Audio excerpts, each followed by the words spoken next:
Martin বাংলাদেশের অভিনেত্রী এবং সাংবাদিক আমাদের সঙ্গে রয়েছেন। দীপান্বিতা, এখন প্রশ্ন হচ্ছে যে মোহাম্মদ ইউনূসের পর তাহলে বাংলাদেশের দায়িত্ব কার হাতে যেতে চলেছে?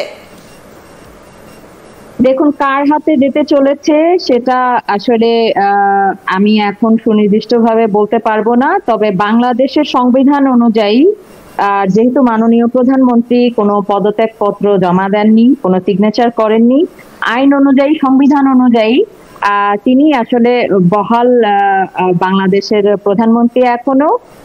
সেই জায়গা যদি আমরা বলি, ওনার রিমুভালের পরে নিয়ম অনুযায়ী এই দায়িত্ব প্রধানমন্ত্রী শেখ হাসিনারই বুঝে পাওয়ার কথা।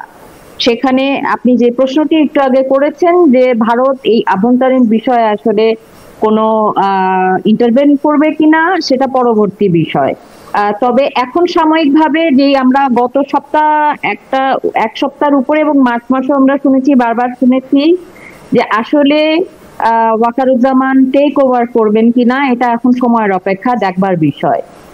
তবে সেই ক্ষেত্রে আপনাদেরকে একটি তথ্য আমি দিয়ে রাখি, যেটা আইন বহির্ভূত, সেটা হচ্ছে ইউনূসের কিন্তু একটি অগ্রিম টিকিট কাটা আছে ব্রিটেনের।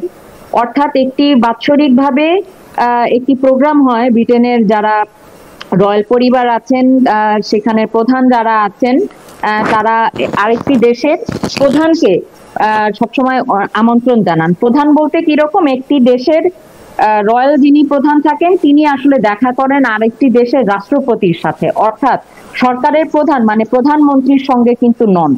ইন্টারিম গভর্নমেন্টের যিনি প্রধান, তিনি কিন্তু আসলে নিয়ম অনুযায়ী, প্রোটোকল অনুযায়ী দেখা করতে যেতে পারেন না। দেখা করতে যাওয়ার এখতিয়ার রয়েছে বাংলাদেশে এই মুহূর্তে যিনি রাষ্ট্রপতি তার, কিন্তু উনি টিকিট কেটেছেন যে উনি আগামী মাসে দেখা করতে যেতে চান। এবং আরেকটি তথ্য আপনাদেরকে আমি দিতে চাই, হিউম্যান রাইটস ওয়াচ